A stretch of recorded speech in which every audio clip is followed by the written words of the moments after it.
Hello dear learners. तो कैसे हैं आप और कैसी चल रही है आपकी परीक्षा की तैयारी? एकदम बढ़िया।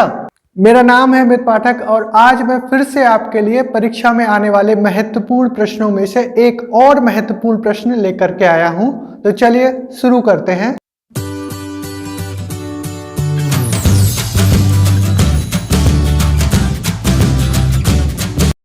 आज का जो हमारा प्रश्न है चैप्टर नंबर 2 से है, वैद्युत क्षेत्र के फ्लक्स की परिभाषा, मात्रक एवं विमेय सूत्र लिखिए।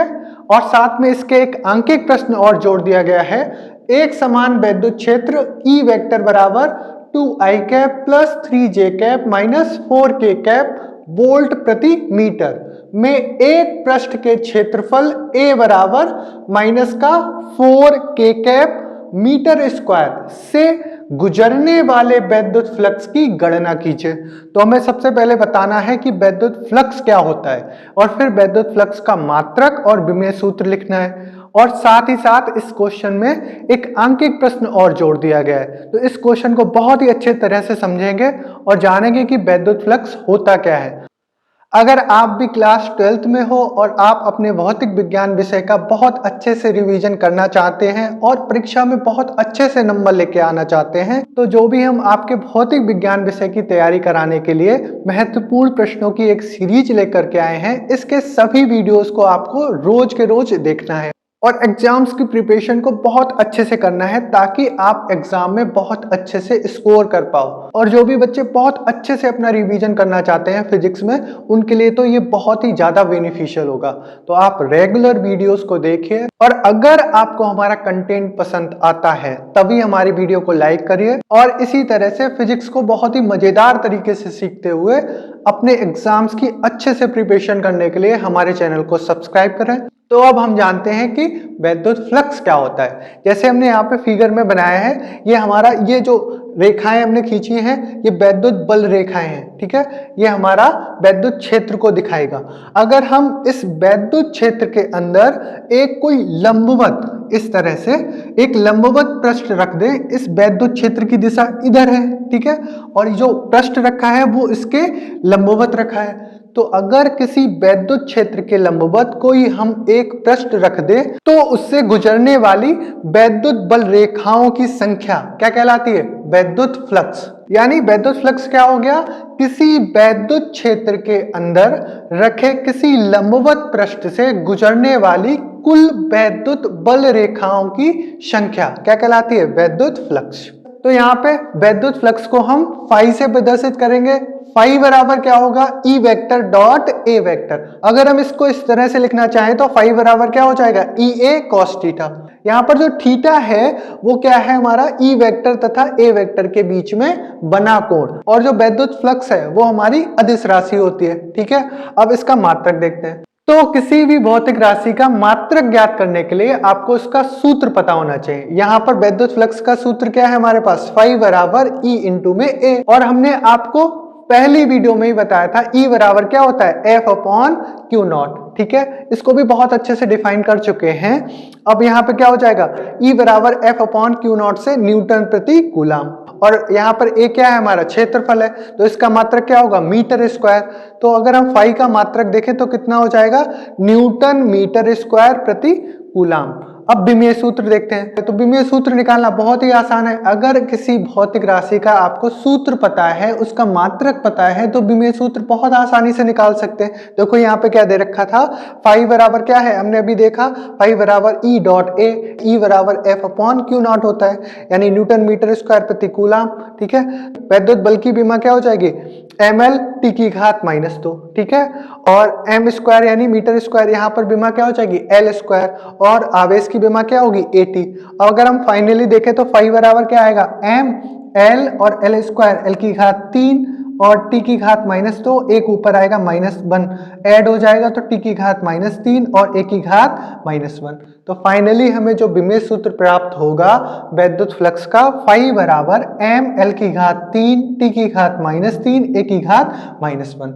बहुत ही आसान प्रश्न था और 2 अंक में पिछली बार भी परीक्षा में पूछा जा चुका है। तो ऐसे क्वेश्चन बहुत ही इंपॉर्टेंट होते हैं और इनको पढ़ना भी बहुत जरूरी है। अगर आप इन क्वेश्चंस को ही छोड़ दोगे तो कैसे गॉस की पिरामिड तैयार कर पाओगे, तो इसको पढ़ना बहुत ही ज्यादा जरूरी है। अब हम करेंगे न्यूमेरिकल को सॉल्व। तो सॉल्व करते हैं, क्वेश्चन पढ़ेंगे। न्यूमेरिकल में क्या दे रखा था, एक समान वैद्युत क्षेत्र E वेक्टर बराबर 2i cap plus 3j cap minus 4k cap volt प्रति मीटर। किसी भी आंकिक प्रश्न को हल करना बहुत ही आसान होता है अगर आप उस आंकिक प्रश्न को पहले पढ़िए, जो दे रखा है उसको लिख लीजिए, जो निकालना है उसको लिख लीजिए और फिर उसमें अपना दिमाग लगाइए कि कौन सा सूत्र लगेगा और कैसे हमें इसको निकालना है, फिर आपका आंसर आ जाएगा। बहुत ही आसान है। तो देखते हैं क्या दे रखा है। ई वेक्टर हमको दे रखा है, ई वेक्टर बराबर 2i cap plus 3j cap minus का 4k कैप, ये हमको दे रखा है ई वेक्टर का मान।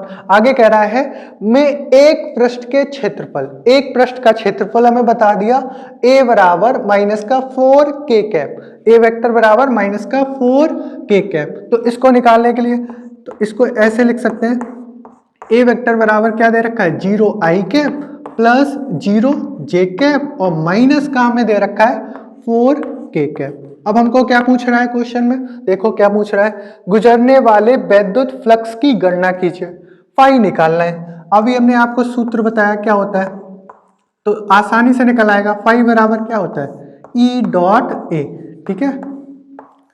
अब ई का मान रख दीजिए, ई का मान क्या है 2i cap plus 3j cap minus 4k cap और इसकी डॉट प्रोडक्ट होगी किससे, ए वाले से, 0i cap plus 0j cap minus का 4k कैप। तो डॉट प्रोडक्ट में क्या होगा, इसकी गुणा इससे होगी 0 हो जाएगा, इसकी गुणा इससे होगी 0 हो जाएगा, लास्ट वाले की गुणा होगी 4 चौक 16, ठीक है, और माइनस माइनस प्लस और k डॉट k 1 हो जाएगा, तो हमारा क्या आएगा 16 और मात्रक क्या हो जाएगा, अभी देखा न्यूटन मीटर स्क्वायर प्रति कूलम या वोल्ट मीटर भी लिख सकते हैं, तो इसको वोल्ट मीटर भी लिख सकते हैं। तो मात्रक हमारा क्या हो जाएगा वोल्ट मीटर, ठीक है।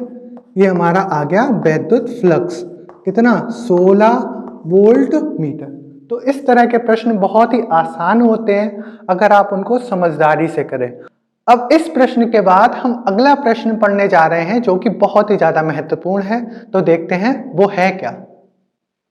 अगला प्रश्न हमारा बहुत ही ज्यादा इंपॉर्टेंट है। क्वेश्चन है स्थिर वैद्युतिकी से संबंधित वैज्ञानिक गॉस का नियम लिखें तथा सिद्ध करें। 3 नंबर में ये बहुत ही ज्यादा महत्वपूर्ण प्रश्न है और अगर 5 नंबर में आता है तो इसका कोई अनुप्रयोग भी इसके साथ लग करके आएगा, तो आपको इसको बहुत ही अच्छे से समझना है। तो हम गॉस की प्रमेय क्या होती है इसको समझने वाले हैं। एक वैज्ञानिक थे गॉस, इन्होंने अपनी प्रमेय दी थी। अपने स्टेटमेंट में ये कहा था कि किसी भी बंद पृष्ठ से होकर गुजरने वाला कुल वैद्युत फ्लक्स या वैद्युत बल रेखाओं का जो मान है वो उस पृष्ठ द्वारा घेरे गए आवेश का 1/ε0 गुना होता है। फाई बराबर क्या आवेश का 1/ε0 गुना होता है, या इसको इस तरह से भी लिख सकते हैं फाई बराबर Q अपॉन ε0। अब इसको हम करेंगे प्रूफ बहुत आसान है। पहले हम फिगर के द्वारा इसको समझेंगे। माना ये हमारा कोई बिंदु आवेश प्लस Q है जो कि O बिंदु पर रखा गया है। ये हमारा O बिंदु किसी A क्षेत्रफल वाले गोलीय पृष्ठ के अंदर है। अब हम इसके O बिंदु से R दूरी पर इस गोलीय पृष्ठ पर ही एक बिंदु P मानते हैं। इस गोलीय पृष्ठ पर इसका सूक्ष्म क्षेत्रफल कितना होगा dA वेक्टर। इस सूक्ष्म क्षेत्रफल के द्वारा ये हमारा O पर जो घनकोण बनाएगा वो कितना है d ओमेगा।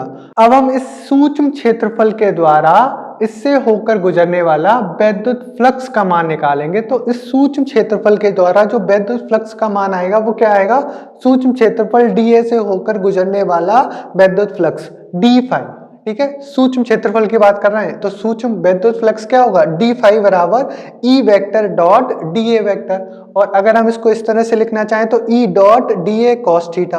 अब अगर हमारा क्षेत्रफल इधर है और वैद्युत क्षेत्र की तीव्रता भी के समांतर है तो यहाँ पे थीटा 0 होगा। अब थीटा 0 होने की वजह से क्या हो जाएगा, E dot D A cos theta, theta की जगह क्या रख देंगे 0, तो कॉस 0 का मान क्या होता है 1, तो ई डॉट डी ए आ जाएगा। समीकरण 1 डाल दीजिए। ये हमारा सूक्ष्म क्षेत्रफल के द्वारा वैद्युत फ्लक्स का मान निकल आया। हमें तो चाहिए पूरे गोलीय पृष्ठ के कारण, तो क्या करेंगे, पूरे गोलीय पृष्ठ ए से गुजरने वाला जो वैद्युत फ्लक्स होगा, अब हम इसका समाकलन कर देंगे। ठीक है, तो समाकलन हो जाएगा बंद समाकलन डी फाई बराबर, ये बंद समाकलन का साइन होता है। ठीक है, ये समाकलन बंद समाकलन है। इसको कैसे लिखते हैं, जैसे ये समाकलन का चिन्ह लगाते हैं और इस तरह से बंद समाकलन पढ़ते हैं इसको। ठीक है, तो बंद समाकलन डी फाई बराबर बंद समाकलन ई डॉट डी ए। अब इसका बंद समाकलन, समाकलन क्या हो जाएगा फाई। ठीक है, डी फाई का समाकलन कितना होता है फाई। इधर हम समाकलन करेंगे, ई बाहर निकाल लीजिए, समाकलन किसका होगा डी ए का। ठीक है, तो डी ए का समाकलन करेंगे तो कितना आ जाएगा ए, तो फाई बराबर क्या आएगा ई डॉट ए। समीकरण 2 डाल दीजिए। अब हमें वैद्युत क्षेत्र की तीव्रता पता है बिंदु आवेश के कारण, क्या होती है ई बराबर 1/4 pi epsilon nought Q upon R square. ये बिंदु आवेश के कारण वैद्युत क्षेत्र की तीव्रता का सूत्र है जो कि आपने पढ़ा होगा। और क्षेत्रफल क्या होगा, गोलीय पृष्ठ है तो क्षेत्रफल कितना होगा 4 पाई आर स्क्वायर।